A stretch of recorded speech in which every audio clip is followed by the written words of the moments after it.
kila mwisho wa juma hapa.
Good evening and welcome to Prime Edition. Tonight we have details lined up for you regarding the outcome of the ODM nominations in Kasipul, of course ahead of the November by-elections.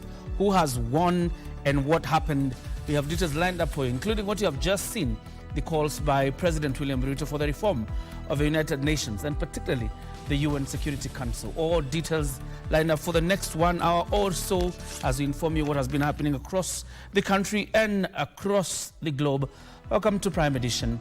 Here are tonight's highlights.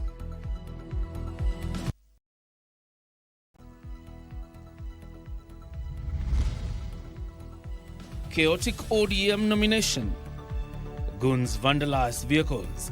Raid local private hospital as violence characterizes ODM Kasipul parliamentary by-election nominations. Reform the United Nations. President Ruto calls for at least 2 permanent seats for Africa at the UN Security Council.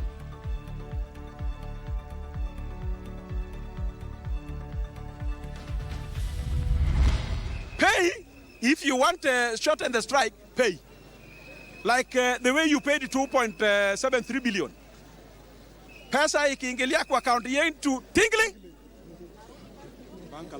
Bank alert. We can reconsider. But before bank alert, prepare for a long strike. Lecturers in the streets. Learning paralysis continues across public universities. Lecturers and other workers hold a protest march in Nairobi.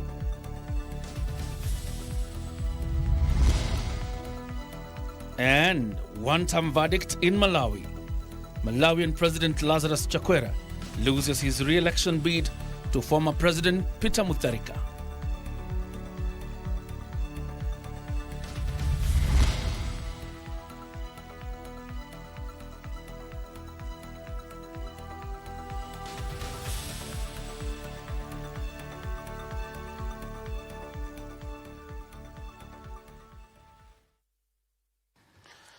Lensa Odingo is a sign language interpreter. My name is John Jacob Kioria. You're very much welcome to the broadcast.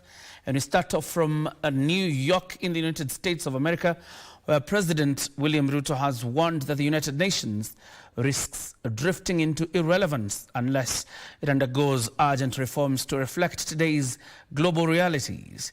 Speaking at the 80th General Assembly in New York, Ruto called Africa's exclusion from the Security Council as unjust and unsustainable, demanding at least 2 permanent seats with full rights, including the right to veto. Ben Chumba has the report.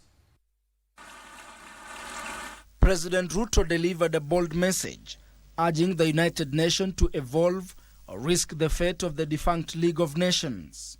Is the United Nations relevant to the demands of our time?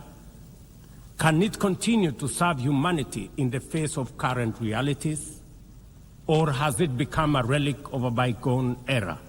He placed Africa at the heart of his speech, highlighting its contributions to peacekeeping and its absence from key decision-making platforms. You cannot claim to be the United Nations while disregarding the voice of 54 nations.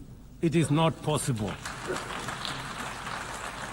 Africa is no longer willing to wait on the margins of global governance while decisions about peace, security, and development are made without our understanding, without our perspectives, and without our voice.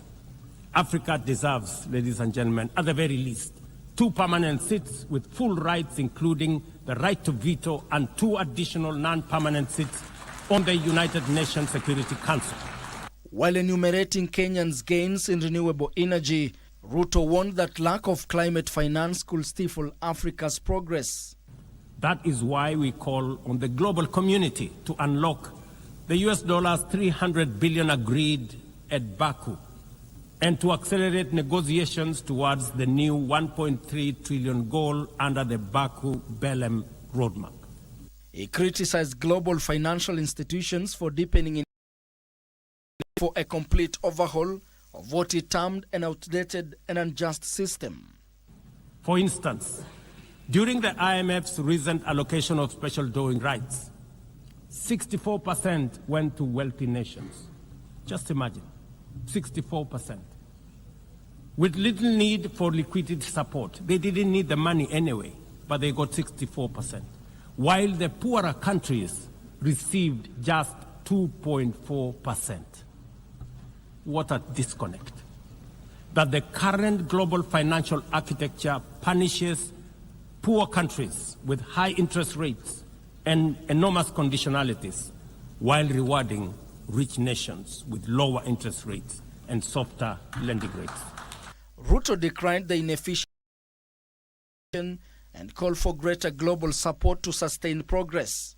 If so much could be achieved with limited resources and stretched personnel within just 15 months, what more could have been accomplished if the United Nations fraternity had truly acted together in solidarity with the people of Haiti? From this podium, I wish to assure all partners and actors that with the right personnel, adequate resources, appropriate equipment, and necessary logistics, Haiti's security can be restored. He condemned selective humanitarianism, expressing concern over crises in Gaza, Sudan, Ukraine, and the Sahel, and called for renewed peace efforts, including a 2-state solution for Israel and Palestine. Ben Chumba, Prime Edition. Ben Chumba for that report. And just a reminder that tonight in our conversation or our interview rather, we'll be talking about oversight, but that is from the sense of the Senate and how senators respond to the question of oversighting counties. We'll be joined tonight by Senator Kioria, that is Tabitha Karanja, and she is the Deputy Majority Leader in the Senate and the Senator for Nakuru. And we'll just be looking at the question of accountability from the eyes of the Senate. That will come a little bit later. She's already in studio and will be joining us shortly. But in the meantime, for the 8th day running, learning in public universities remained paralyzed as lecturers and non-teaching staff continued their strike. The Dons and University Workers Unions took to the streets of Nairobi in a peaceful demonstration demanding the immediate release of 7.9 billion shillings owed in arrears. They further dismissed as inconsequential a directive by Education Cabinet Secretary Julius Migos Ogamba ordering them back to work or face disciplinary action.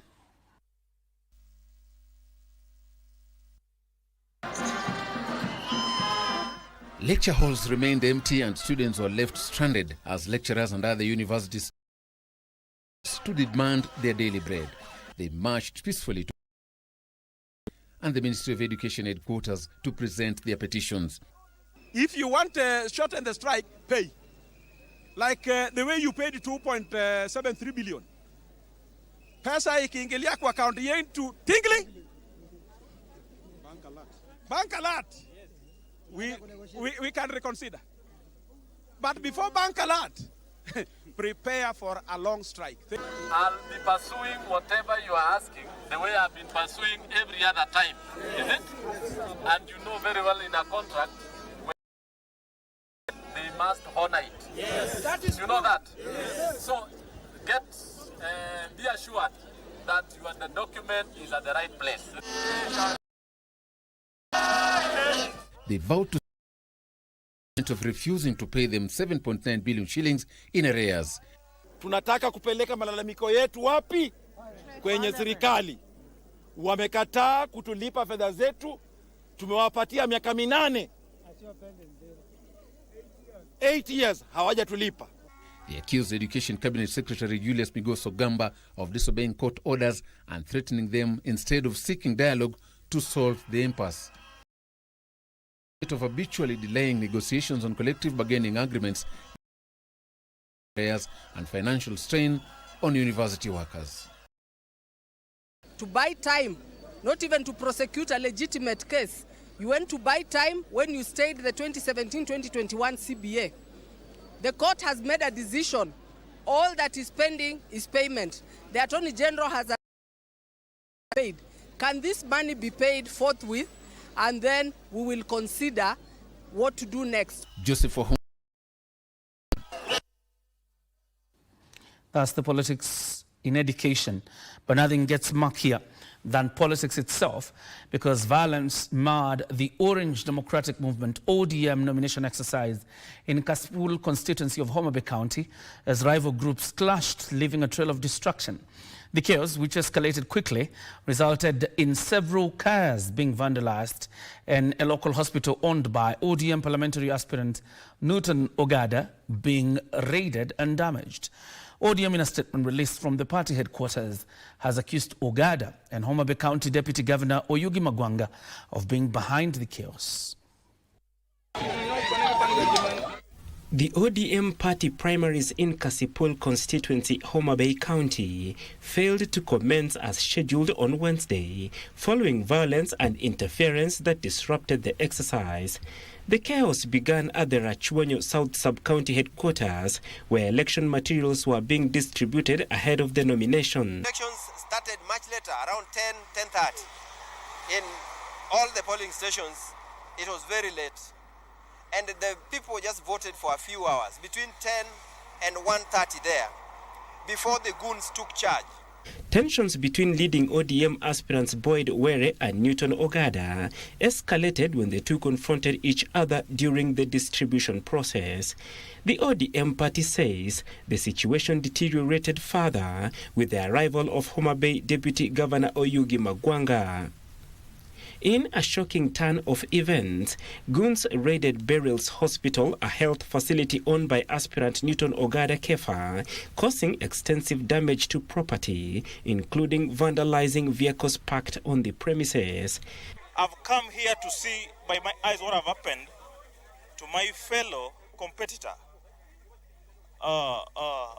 Newton Kefa Ogada. It's unbearable, it is unacceptable, it is condemnable.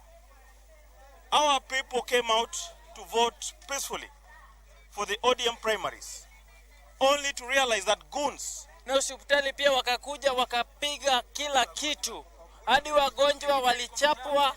Kuna wengine wako kwa ward, wengine wako kwa ICU, wamepigwa sasa. Kasipul constituency has long been a hotspot of intense political competition, with party primaries often attracting significant local attention and at times clashes among rival supporters.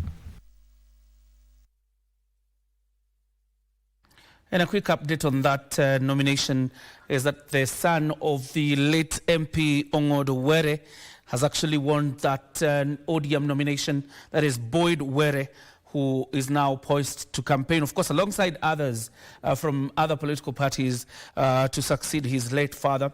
And his closest challenger was Newton Ogada, who came a distant second. But the person who has won the ODM nominations in Kasipul is Boyd Were.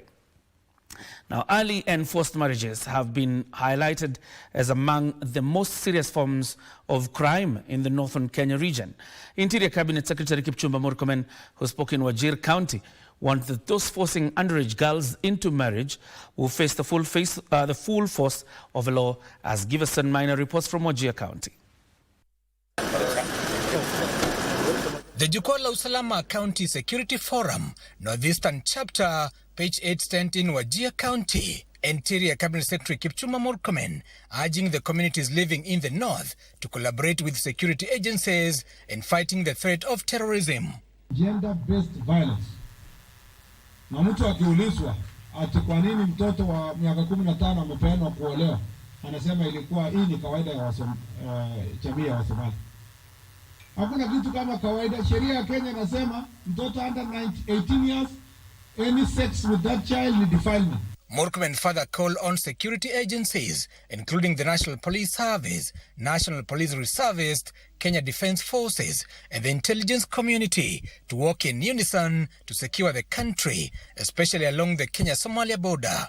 At the same time, the CS cautioned against early and forced marriages that he said are largely accepted amongst communities in the north. Najua kwamba nchi yetu na future yenu iko mbele. Mtie mkazo mambo ya masomo. Msikubali mambo ya kuolewa mapema. Muhakikishe kwamba mnasukuma masomo yenu mpaka mfike university, mpaka college, na mtembee katika nchi yetu yote. Nyinyi ndio nguzo ya taifa. He, however, instructed the enforcement agencies to apprehend the perpetrators and bring them to justice. Lazima tuchukue hatua ya kisheria kuhakikisha ya kwamba hii tabia ya watoto wadogo kuolewa na kuolewa kwa lazima. Despite the threats of terrorism by Somalia-based Al-Shabaab militants in especially northern Kenya, Wajir County has been hailed as among the safest counties, attributed by collaborative efforts by local communities and security agencies to avert the vice. Give us Mana, Prime Edition in Wajir County.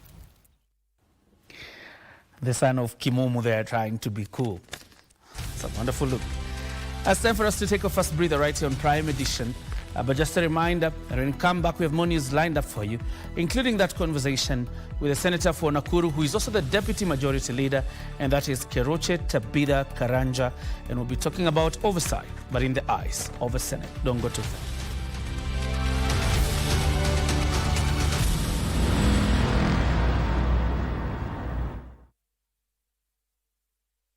Busia County, it's your time. The transgenerational conversation that has been moving across counties is now here at the heart of Busia. From the bold ideas of our youth to the wisdom of our elders, this is the space where generations meet, share, and shape the future together. Give that space to the youth, I think we'll have a different conversation. Because there's a lot that needs to be done. When we talk about governance and accountability. Corruption is something that nobody can hide today. Most of our grievances are not heard because most of the leaders were of the older generation. Culture, business, leadership, education. No conversation is too small. No voice is left behind. Transgenerational conversation. This Thursday, the 25th of September 2025, live from Busia County, starting at 7:30 p.m. on KBC Channel 1. This conversation is brought to you by NCIC, Korea International Cooperation Agency, and UNDP. Don't miss it.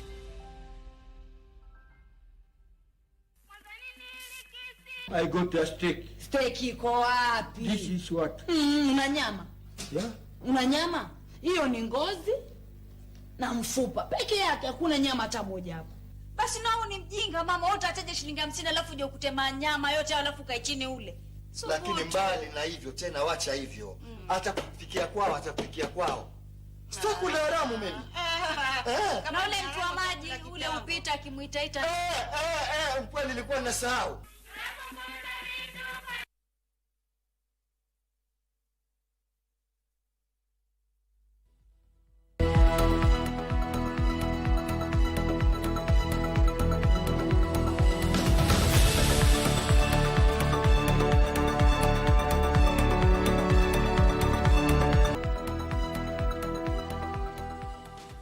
Welcome back. You're watching the Prime Edition. Now, the High Court has granted the Attorney General until October 8th to verify the President's remarks concerning the death of police officer Benedict Kabiru in Haiti. The court was informed by the family's legal team the President's sentiments contradict those of the National Police Service, which said the officer has been missing since March this year while serving in the Haitian peacekeeping mission. Our reporter Letua Debra has details. The family of the police officer Benedict Kabiru had petitioned the High Court on 12 June for answers after he went missing in March in Haiti. Their concerns deepened when President Ruto, in an address at the United Nations, declared him dead while the police still list him as missing. The Attorney General asked for time to verify the President's remarks, which Justice Chacha granted, with the case set for mention on October 8, 2025. And once you serve, Ms. Mwasau, that is the respondent, will have 7 days to file and serve a further affidavit if need be. Elsewhere, at the Milimani Law Courts, the trial of former Orchid Trading Kenya Limited Director Hani Katwani, accused of stealing 356 million shillings, continued with 2 witnesses testifying. One cited sales irregularities and alleged threats, while another claimed Katwani withheld his passport but admitted lacking evidence of fraud. According to the prosecution, the money was diverted through fake invoices, while the defense questioned the witnesses' credibility. Meanwhile, journalist Collins Kweyu has been released on bond. Kweyu, who was arrested last week Friday, was released on a free bond and was ordered to appear before the Directorate of Criminal Investigations officer in Migori County. Kweyu, who strongly denied the allegations of soliciting money from a judge, said he hoped that the investigations will be done thoroughly without any prejudice. Finally, the 1.3 billion shillings land fraud case against former Provincial Commissioner David Chelugoi continued, with Chelugoi informing the court that no forensic analysis had been done on his 13 contested title deeds. He told the court he raised complaints with the Ministry of Lands and the DCI and insisted his ownership has never been cancelled. The defense hearing resumes on October 9th, 2025. Litua Debra for Prime Edition. Before we get to our interview segment, the government has launched investigations into last weekend's football match between Kenya, that is the Kenya Police FC and Mogadishu FC, where individuals were recorded desecrating the Kenyan flag. The incident has sparked public outrage, with authorities calling for respect for the flag, a symbol of national unity. The footage has gone viral for all the wrong reasons, with outraged Kenyans demanding legal repercussions for those seen publicly desecrating the national flag. In another clip, an individual is seen snatching the flag from a fan at the Kenya Police vs Mogadishu City FC game at Nyayo National Stadium before tossing it to the ground.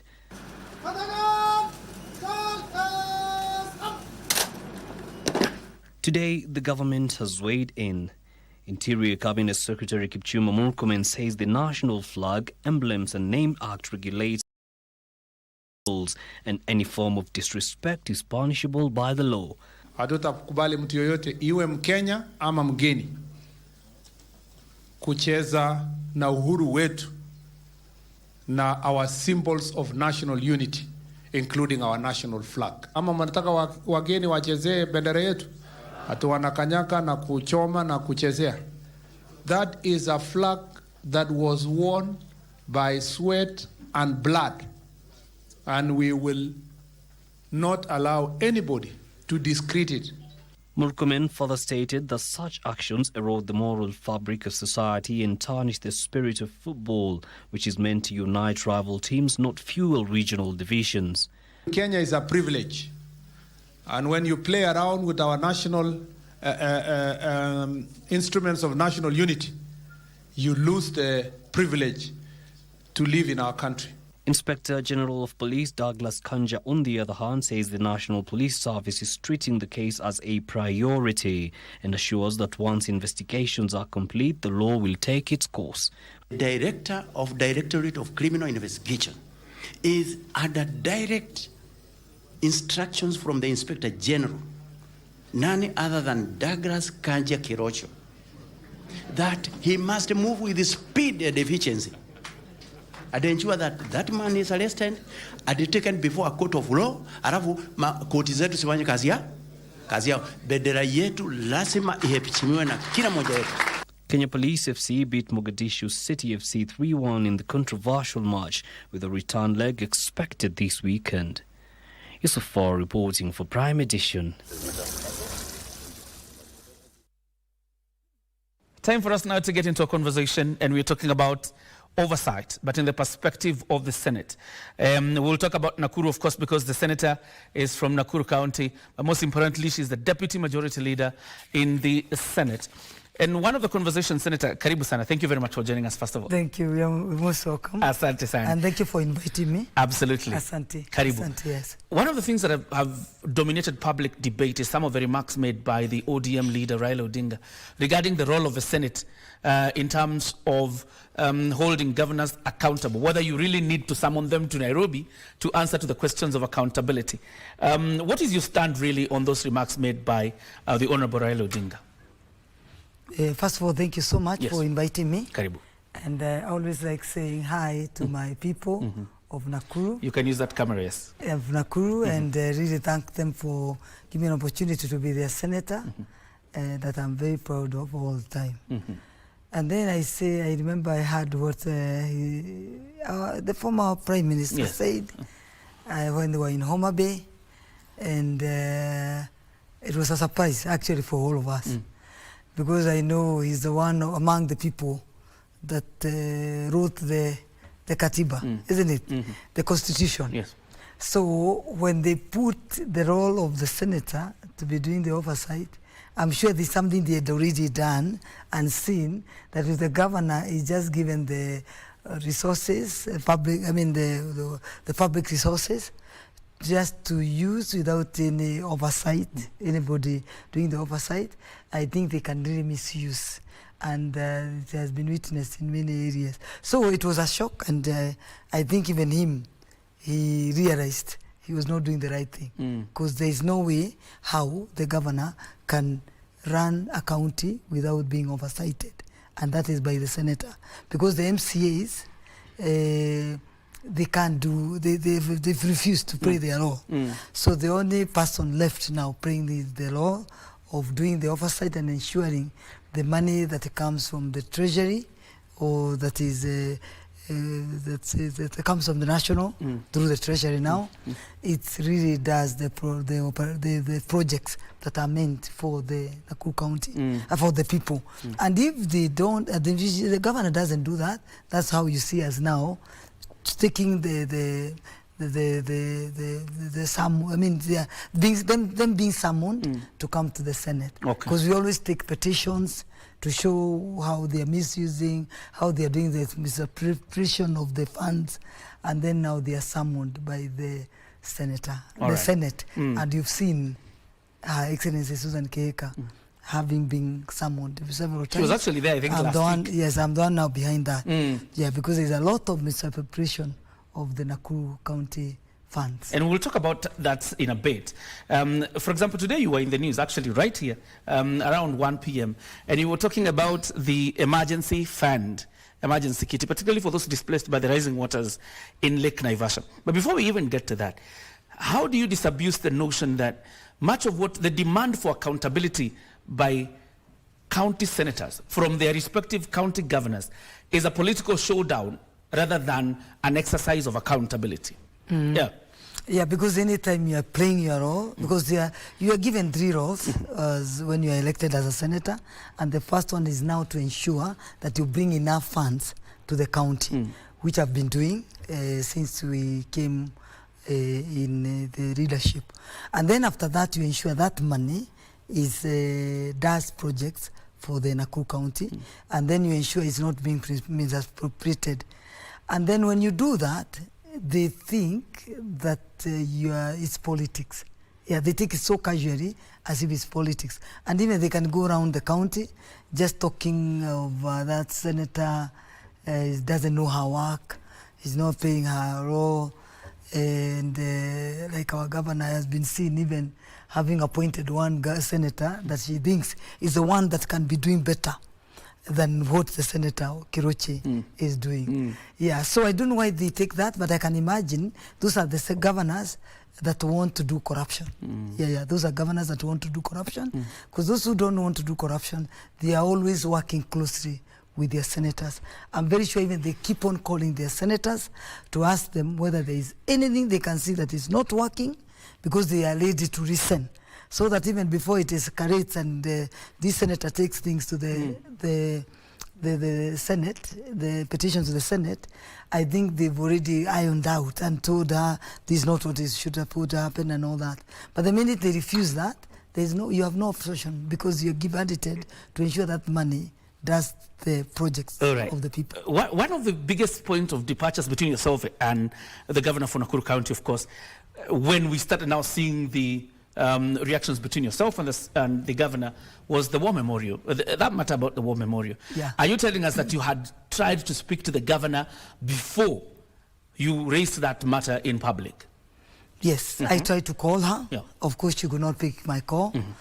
But then it was one of the worst things ever, I think, that have ever happened in the county government, in our counties, because we just woke up one evening, we saw pictures of askaris, the council askaris, going to the War Memorial Hospital with the goons and forcibly transferring patients from that War Memorial Hospital. Some had just been done operations, some were on life-saving machines, and these people were disconnecting. So after I saw that, there was no even time now to talk to Her Excellency because of an outrage coming from all corners of the Nakuru County people. And then as their senator, I now to summon I had to condemn, of course, what has happened. And then, of course, I had to summon the governor to the Senate, to the Minister of Health, and really ask what is happening and is it fair, is it justice for those patients? Because what we are trying to look for is the justice for those patients. Because then they had just gone to the hospital, and that's a hospital that has been there for 100 years, because it was since the colonial. And then after a sudden, you're only 1 year in office, and you are just going to close that office. You don't even care, and you don't care whether they are patients. You hire goons, and you take your council police, this Kajo, and then those ones are the ones now forcibly transferring patients to the water. And in the process, some patients died. Let me ask you, Senator. Yes. Because and I don't think Nakuru people will ever forgive Her Excellency Susan Kehika for that, because of that act. Let me ask you, because you're a leader in Nakuru now for 3 years, and before then, although an entrepreneur, you're still engaged in the affairs of Nakuru County. What is the position really of this war memorial? Because the insistence by Her Excellency the Governor is that the management of this hospital should actually be under the Nakuru County government. Her allegation is that there's a lot of Mickey Mouse games going into the management and issues of that hospital. What is your position really, or what is your understanding of where this hospital ought to be? The hospital ought to be run by their owners. The owners of that hospitals. Not the county. Not the county. Okay. And then we fought it out till Her Excellency Governor has 10 court orders to reopen that hospital. But up to now, she has not reopened. But what I know is now it's closed. It has police, it has goons watching to ensure that the owners won't take over. But I keep on asking myself, Her Excellency Governor is a lawyer. So how does she assume that the court orders can just be papers? They are just papers. I just keep on telling her, one day they will be implemented. And these are 10 court orders. And defying of one court order, it has a jail term of 6 months. So if you multiply 6 months times 10 court orders, that is 60 months, which is 5 years. So Her Excellency Susan Kehika is jailable for 5 years. For defiance of court orders? Yes, because she has defied 10 court orders. All right. As we were beginning, about misappropriation of funds. Before we even get to the specifics of what you think she has misappropriated, what you have when you make this allegation, is it solid evidence that there is misappropriation of money by the county government of Nakuru, led by Governor Susan Kehika? It is solid reports. We get them from the audit, and it's a public document. Is a public document. If you Google, you'll see that misappropriation of funds from Nakuru County done by, revealed by the Auditor General. It is real. Because the minute the Auditor General goes on the ground, does the accountability and all that, if he doesn't find any documents to supporting whatever is on the table, he'll always give you time to ensure that you can read out those documents. And then for her now to say, the Auditor General, to say that these things as they are, is because she has looked for those. I mean, she has given the county government time to give the documents that she's looking for, and she didn't find them. Like now there's one that she found 7.6 billion projects. They couldn't find where they are. The money has been spent. Yeah, the money has been spent, written on in terms of that these are projects, but when you look where the supposed projects have been done, you can't see where they've been done. So, in short, they are ghost projects. There are legal farms that were paid 22 million, and there is no supporting documents to show who are these legal farms. So, in short, again, these are ghost legal farms that were paid. Let me ask you, Senator, again, quite an interesting question, and it's important what you raise, because some of these things appear in the reports of the Auditor General, like you rightly said. Yes. But the absence of proof to the Auditor General may necessarily not mean that there is no evidence that this money was expended this way. So tell us, as a Senate, how you were able to marry these things, that she doesn't have these documents right now. Is there a grace period you extend to governors so that they can provide probably additional evidence? The Auditor General gives enough grace period. Okay. Then, immediately after it's taken now to the PAC, the Public Accounts Committee, again, they tell the governor, bring the supporting documents.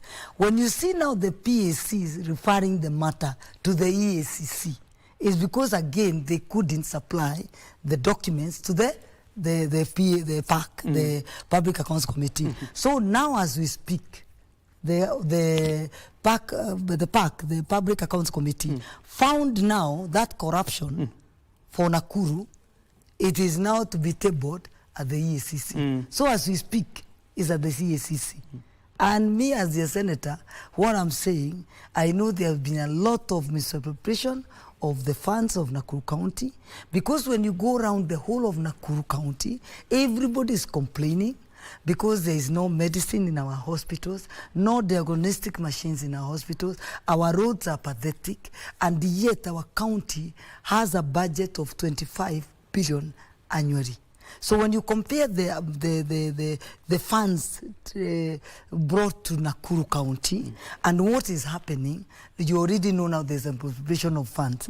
But now the Auditor General comes hand in hand to prove what now Senator has been saying, that this is what has been saying. Then after that, the PAC now says it is now enough evidence that there's a lot of corruption in Nakuru, and we refer the matter now to the EACC. So as a senator now, what I'm saying, because I've seen the people of Nakuru have suffered, it is now the EACC to their part and ensure they jail the people that have been misappropriated our funds and to make the Nakuru people suffer, while the national treasury has released the funds for Nakuru on a monthly basis. So we can't say that there is money lying in there. We have a backlog of money that was supposed to be taken to Nakuru and was not taken. Right. So in short, we are praying, and Nakuru people now are praying, they are in their knees for the people to be jailed, whether it's that governor, whether it is the EACC, the CEOs, the CECs, to be jailed. It's better we say we don't have a county office, and then Nakuru people now can organize on themselves. Tell me something. You are in the news today, like I correctly pointed out, about the Naivasha issue. Tell us what is the situation you found on the ground. Because, of course, some of the pictures you were seeing there were quite horrific as people waded into some very dirty waters. Of course, it's an overflow from Lake Naivasha. But tell us the real situation on the ground that you found when you visited Naivasha. It's Karagita? It is called Kehoto. Kehoto. Yeah. First of all, I tell the people of Kehoto, pole sana. It is pathetic. It is pathetic. Because the water now has come, it has overflowed. I mean, they are living in the waters. The houses have been submerged by the water. So the sewer line, there's no toilets. The water you see as stepping on is a mixture of the sewage and everything. And then there are some people that are very poor. They are inside the lake. They need to be removed from there. to be brought out of there and settled in a safer ground. But what now even I was worried about is that you can see a time bomb lying there, that anytime we can get some waterborne diseases, malaria, and even cholera.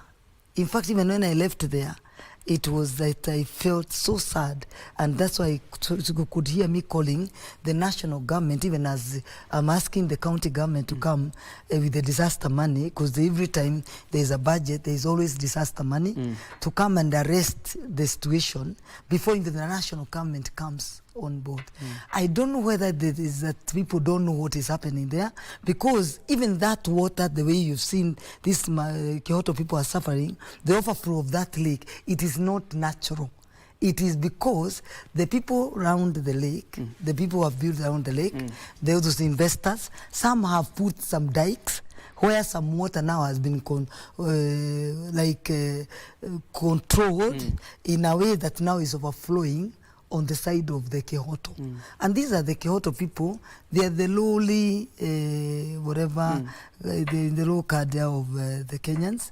So we can say, as we speak, I'm very sure even some are sleeping hungry. You could even see them. But the worst part is, you would wonder even where they are showering, where they are going to their toilets. Even they should show me even their cemetery is already covered. So even if somebody now died there, there's nowhere to bury and all that. So I'm calling the national government to really come out, led by the NEMA, the Ministry of Forest, the lands, and even security, to please go there and arrest the situation. Because if they don't arrest the situation, people will run when things are already broken. And you see that's one of the town that is, one of the, can call it like a slum, that has really a lot of population. So it will overflow to the Naivasha town. And you see, we have a tourist hotels that are around there. So we need to really to act fast. And that's why I'm asking the national government to really run. And the county government ours to step in quickly to ensure that with the disaster money, they can arrest the situation. All right. As we wind up very quickly, there's a question of, you have a seat in the Senate yourself, because you're the senator of Nakuru County. You have a seat in the county assembly, actually. You mentioned about the MCAs sometimes failing to do their jobs effectively. Do you have sessions with the members of the county assembly of Nakuru, for example, to enlighten them that this is what you're supposed to do in terms of holding the governor to account? Or is it just you doing the solo job, one-man job of holding the governor to account? At the moment, I'm the only one who holding the county governor, the governor at Nene. I'm the only one doing that, the oversight. Because the MCAs, I remember meeting them the first time we were elected, and I showed them they are in the first line of oversight, because they are the ones who make those budgets, and they have to ensure that the budgets are implemented. So when I realized budgets are not being implemented, I called them and I told them the problem that is happening. If it escalates, you'll see the things coming out to the public that you people, you're not following what needs to be done, or you're not doing you're not playing your role. But instead of them now listening to me, they went to listen to Her Excellency Susan Keka. And even one day she said, ameweka kwa marinda yake. So I don't know what she meant by that. So meaning... We will ask her when we see it. I know. But meaning is that they are not playing their role. If MCAs play their role, I'm very sure we can ensure that some of these corruptions can not happen. But if they don't play their role, that's why you see things that are happening, what is happening. All right. Yes. You're 30 seconds on that camera as you make your final remarks, Senator. Thank you so much. Just to say thank you so much, KBC, for inviting me. And just to continue saying that we are the custodian of the devolution, we the senators, and we will continue playing our part, because the people who gave us the devolution, the devolved government, I think they gave us the best thing that could have happened to this country. And then, of course, I talked to my Nakuru people to ensure them that I continue playing my role, the ones they gave me, that is to ensure that they present them to the the national level through the Senate to ensure that I bring enough resources to the county and ensure that I hold accountable the county government to ensure that the money that I bring does the project that is meant to do. Right. And then of course do the presentation for them, the way you saw me doing the War Memorial, and even now you've seen me at the Kihoto, and ensure the Kihoto people, I push it to ensure that their dignity is given back to them. All right. Yes, and say thank you so much. Thank you very much. And God bless Kenya, and thank you. Continue praying for the readers, for the government, and for His Excellency the President. All right. Thank you. Thank you very much. Thank you. One of the girls from Nakuru. You know, we used to call them Nakuru girls. And that is the Senator of Nakuru County, Senator Kioria, joining us right here on Prime Edition. She is the Deputy Majority Leader in the Senate. And that is how oversight goes really in the eyes of the Senate. We are taking a breather. Of course, business is up next.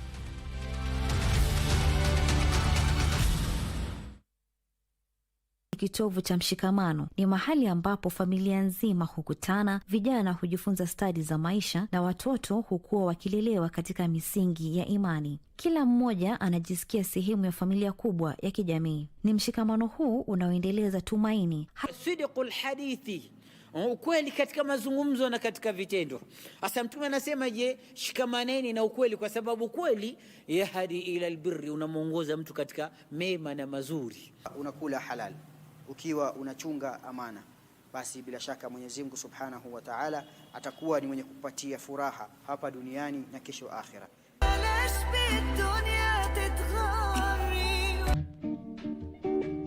Wewe ndio Alphonse Makoha Makacha. Sasa ukiniambia wewe huko unanifanya hivi na mkono, si ongea. Ai, mpelekeni mental hospital. Umesema nilikuwa na wanyama hapo. Ni wanyama ulikuwa unakuja kuutumia ama ulikuwa unakuja kuutumia binadamu? Acha kunipima akili yangu. Wewe ndio unanipima. Kwani unafikiri mimi nataka kujua ni kilo ngapi? Ama uliona niko na talanta ya kuongea, si ndio? Ama ya kulia kama wanyama. Hata kama uko na talanta, wewe unatumia hiyo talanta vibaya. Sikia mheshimiwa. Hiyo hoteli ni yako? Hapana. Wewe uliniwekea kuku hapo hivyo? Hapana. Did you serve me? Hapana. Same question. Sema kila kitu hapana. Ni nini?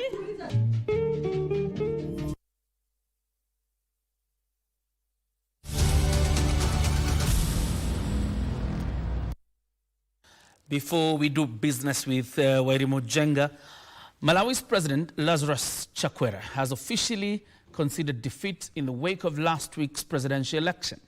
He has acknowledged the victory of his rival, former President Peter Mutharika, who leads the preliminary count with approximately 60% of the vote, while Lazarus McCarthy Chakwera trails with 24%.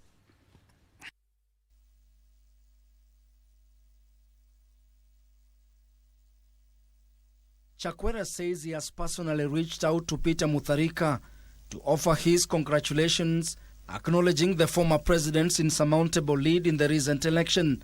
Mutharika, who previously served as Malawi's head of state from 2014 to 2020, is poised to return to power after losing to Chakwera in the last repeat elections held in 2020. The Electoral Commission had delayed the official announcement of the results, citing the need to ensure their accuracy. The 8-day wait had left Malawians in suspense, despite initial concerns raised by Chakwera's party over anomalies in the vote counting process. The commission maintained its commitment to thorough verification. Chakwera's bid to stop the declaration of results till the anomalies are sorted was thwarted by the High Court, leading to his concession before the official results. He has assured the nation of a peaceful transition of power. The Malawi Congress Party, led by Chakwera, has praised his decision to concede, calling it a strong affirmation of the country's democratic values.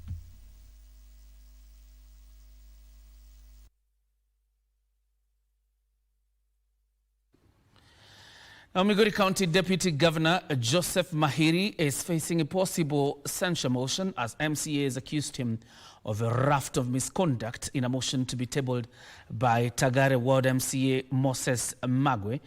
The MCAs also want the Deputy Governor to be probed for misuse of resources meant for peace building in Kioria. Achola Simon has the report. In a yet-to-be-tabled motion spearheaded by the Tagare ward member of the County Assembly, Moses Magwe, the Deputy Governor, Dr. Joseph Mahiri Gimunta, is accused of misdemeanor, all of which the mover says make him unfit for public office. Among the top positions ambazo zimeandikwa kwa county government during this regime, sub-county ya Mabera imepata nafasi moja. Sub-county ya Kioria West yenye yeye anatoka imepata 7 positions. These other 2 zenye zimebaki ziko na 4-4. What that one tells you? It tells you ya kwamba there is favoritism. The Deputy Governor is accused of opposing construction of roads in parts of Kioria. The DG is said to be opposed to projects that do not originate from his office as the senior-most politician from the region. Anasimama kwa mkutano ambaye ako na governor, akieleza governor ya kwamba hiyo barabara asikubali limwe. Kwa sababu akasema yeye ndiye secretary wa governor, akatuambia miradi zote ambazo zinapitishwa yeye anazijua kwa sababu yende huwa anaandikia secretary, na akamuomba ya kwamba hiyo barabara isilimwe. The Deputy Governor is also accused of nepotism. They also want the Ethics and Anti-Corruption Commission to investigate the utilization of resources meant to foster peace along the Transmara-Kioria border. The Tagare ward MCA has also cautioned the governor against interfering with the motion. He has since reported attempts on his life to the police after being threatened by a section of politicians and youths in the county.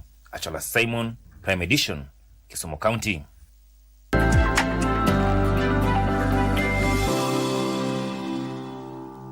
It's time now to take a look at the day's business news. My name is Wairimu Jenga. Financial institutions have been advised to advance credit to small-scale farmers to assist them access key international certifications. Trade Market Africa Standards Director Andrew Edewa says most certifications are expensive to acquire, adding that there is need for adequate financing to ensure more Kenyan produce gains access to international markets. Earnings from horticulture decreased to 136.6 billion shillings in 2024 from 156.7 billion shillings the previous year on account of a 14.1% decline in production. Earnings from tea also decreased by 84 million shillings to 178 billion shillings during the same period. Players in the agriculture value chain say the numbers could further decline if farmers do not meet the required certification standards, including the European Union deforestation regulation that is set to come into force in December this year. Financial institutions have been encouraged to increase lending to small-scale farmers to access capital to purchase equipment that will assist in standard compliance. The cost of certification and complying with the standards can be costly, and it has been, and it requires that we, as actors who are working together with the producers, become very open-minded and innovative on how we support our farmers. Where they have certificates and certifications, they're able to fetch better prices in the international market, means that by extension they are able to access financial services and loans at more affordable rates from commercial banks. Small-scale farmers have been encouraged to form cooperatives to reduce compliance expenses and training costs. But I'd also advise to be able to capitalize on the strength of many, harnessing the strength of cooperatives. Trademark Africa says it has set aside 646 million Kenyan shillings to train and assist farmers to conform to key international standards, with the organization keen on a revolving fund for on-one lending to certified farmers. Africa will support, for example, in the equipping of laboratories, in the training of the inspectors, and ensuring that farmers are able to meet the requirement. They were speaking during the Global Gap Tour stop in Nairobi that seeks to drive Africa's agri-food trade through compliance and diversification. Benson Drioba reporting for Prime Edition. The government is looking to grow the installed Orthodox tea capacity from 15 million kilos in 2024 to 200 million kilos by the year 2030.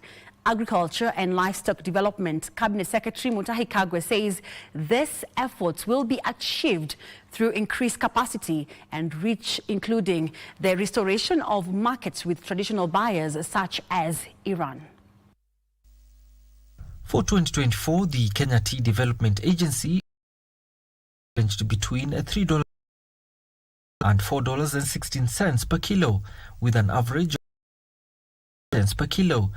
Comparing this to the current average of just $2.28 per kilo for bulk crushed tea and curl teas at the Mombasa auction. Last year, total orthodox production was 7.51 million kilos, of which 5 million kilos were exported. This was lower than the 12.34 million kilos produced in 2020 to challenges abroad. We cannot ignore the reality. The global tea market has changed, and the marketing systems have also changed. CTC teas, our traditional mainstay, now face a flat demand and depressed prices at this auction. It is for this reason that the government, under the bottom-up economic transformation agenda, is spearheading the reforms to diversify into orthodox and specialty teas. CS Kagwe says these efforts will ultimately see farmers fetch higher prices for their produce as they seek to satisfy the growing global demand for specialty teas. As you are aware, the Minister for Agriculture for Iran was in Kenya. We created a team, a duo team that is working, represented on my side by the PS in Agriculture and on their side by the advisors of the President and the Ministry of Agriculture. And the idea is that within 60 days, from the day we spoke, which is only about 30 days to come, we are supposed to have resolved this problem. While speaking at the launch of the orthodox trading window at the Mombasa Tea Auction, during which 2,925 packages representative of about 92,000 kilos of orthodox tea was showcased, it was revealed that challenges affecting the specialty tea sector needs to be solved for the country to improve returns. As a Tea Board of Kenya, we have done our part. We have licensed enough factories. We have also licensed enough tea buyers with the ministry in terms of performance conduct for this year is to make sure that what we produce match the global requirement standards. The Tea Board of Kenya has also established a tea quality assurance laboratory in Mombasa to offer real-time quality advisory, product testing and food safety certification. To increase transparency, improve farmer returns and ensure Kenya remains globally competitive, the Mombasa Tea Auction is also going online internationally. Alan Aoko, Prime Edition. Now to Kakamega County, where the county plans to charge businesses operating electric vehicles charging points up to 8,000 shillings per charging stations as part of the broader strategy to raise 2.2 billion shillings in own-source revenue for the 2024-2025 financial year. County Assembly Committee on Budget and Economic Planning Chairman Boniface Osanga says the new fee outlined in the proposed Kakamega County Finance Bill 2025-2026 is one of several measures targeting emerging sectors to help bridge the current 400 million shillings revenue shortfall. Kakamega County has made a significant leap in its revenue collection, raising 1.8 billion shillings in the 2024-2025 financial year, a notable improvement from the 1.3 billion shillings collected in the previous year. However, despite this progress, the county is still falling short of its ambitious revenue target of 2.2 billion shillings. To close this gap, the county government is introducing a series of new revenue-generating measures as outlined in the Kakamega County Finance Bill 2025-2026. Among the new charges is a fee for businesses operating electric vehicle charging points ranging from 4,000 shillings in rural areas to 8,000 shillings per point in the municipality. Other measures include new charges on underground fuel storage tanks with capacities between 10,000 and 20,000 litres. Businesses will now pay 20,000 shillings in rural areas and up to 42,500 shillings within the municipality. In addition, Kenya Power will now be required to pay 3,000 shillings per electricity transmission pole installed within the county. Na hii sheria, we are expecting to get 2.2 billion when we are going to implement it fully. Ukipata mtu ambaye amechaguliwa na watu kama mbunge ambaye kuna wengine wanasema wanataka kuwa gavana miaka ijayo, anaenda anaambia wananchi msilipe ushuru. Hiyo ni kuwapatia wananchi mawazo mabaya na sisi kama kaunti tunataka tuendelee mbele, Kakamega iweze kuwa na miundo msingi mizuri. However, the new proposals have sparked concerns regarding the management of the collected funds, with residents calling on the county government to ensure transparency and accountability in the use of public funds. Badala ya kutoza mtu wa mayai 30 bob per tray, watoze 15 Kenya shillings, kwa sababu tayari tumepata sehemu zingine za kuweza kuchota hizi pesa ama kutafuta ushuru na kuuleta mezani. Tumewapatia proposal wajenge a gold buying center kwa sababu dhahabu nyingi inatoka Kakamega. Haiuzwi Kakamega na inakuwa declared elsewhere. So Kakamega County haipati kitu. Trevor Ngendo for Prime Edition. And we put a cap on tonight's business news. Bernard Okumwe is in studio with the day's sports. My name is Weri Mujenga. Over to you, Bernard. Thank you so much, Nemo. Indeed, it is time for me to walk you through the day's sports. To begin with soccer, where Kenya under-20 women's soccer team players Cheryl Triza and Emily Moranga have also said that they can be able to get to past Ethiopia in the forthcoming Africa Cup of Nations, or rather World Cup 2026 qualifier against Ethiopia, with the match scheduled this Sunday at Ulinzi Complex. Now, right back Cheryl and Fuad Moranga stated that they knew the task ahead, saying they will be eyeing to convert their chances so as to register aggregate win and advance to the third round. The two teams played to a 1-1 draw during the first leg fixture played last Sunday at Abebe Bikila Stadium in Addis Ababa, Ethiopia. A win for Rising Starlets will see them through to the third round, where they could face either Angola or Tanzania. At the conclusion of the third round fixtures, 8 teams will progress to the fourth and final round of qualifiers, where top 4 teams will eventually earn slots at the 12th edition of the FIFA Under-20 Women's World Cup, which will be held in Poland from 2nd through to the 27th of September next year.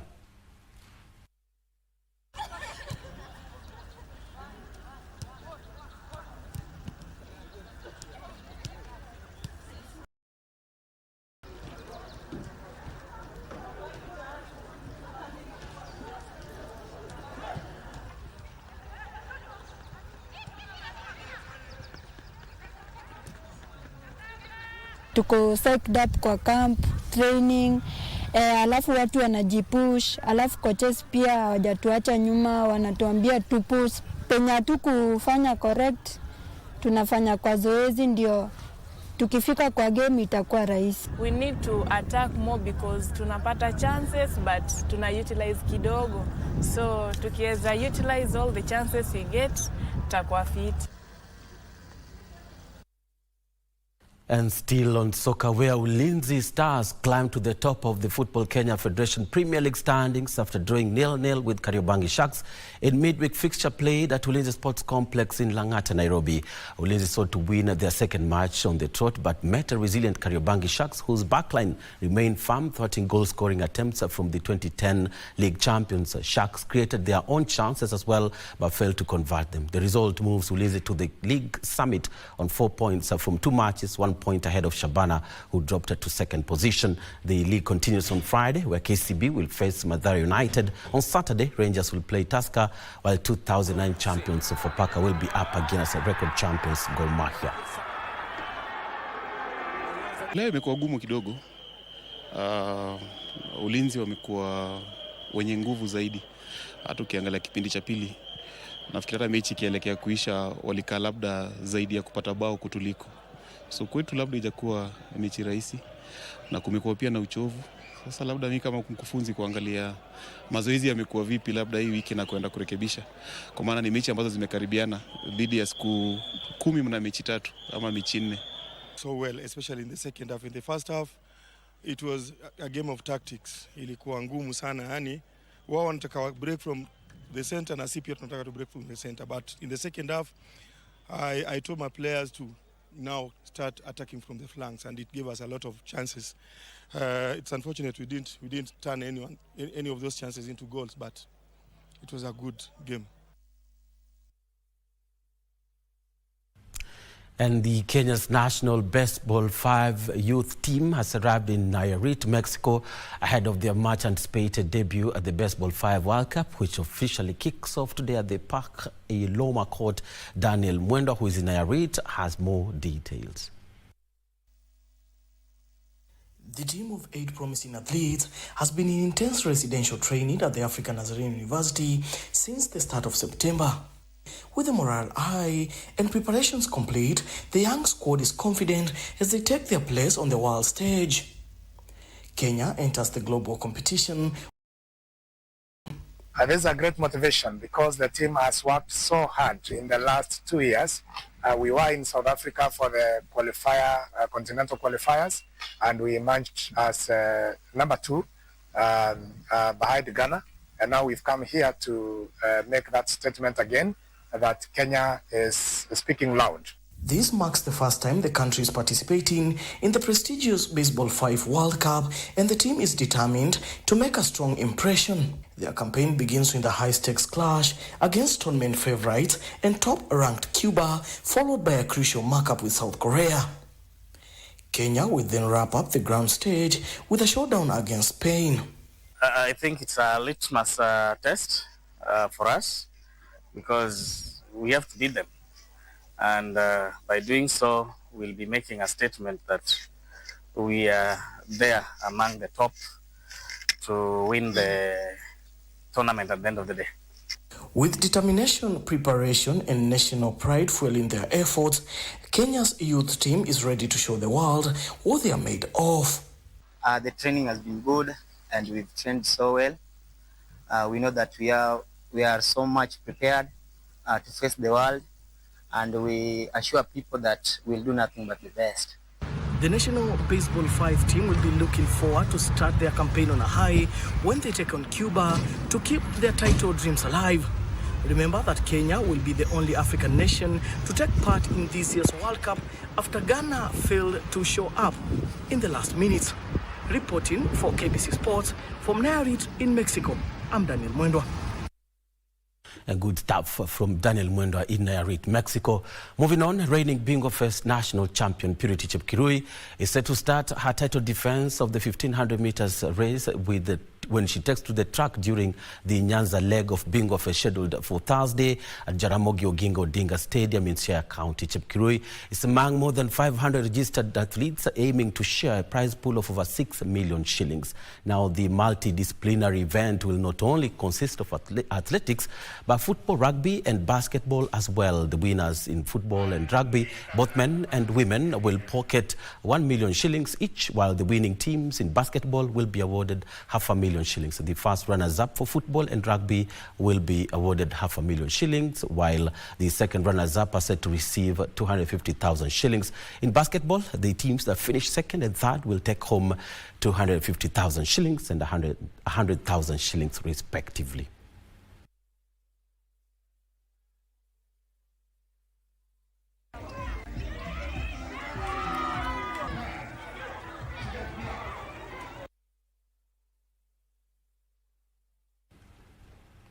And well, that does it from the sports desk this evening. Thank you so much for watching. I'm Bernardo Kumu. Let's do this again tomorrow. Time for us now to put a cap on Prime Edition. Thank you very much for joining us. Have yourself a fantastic night. God bless you. See you around.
Tushinde.com.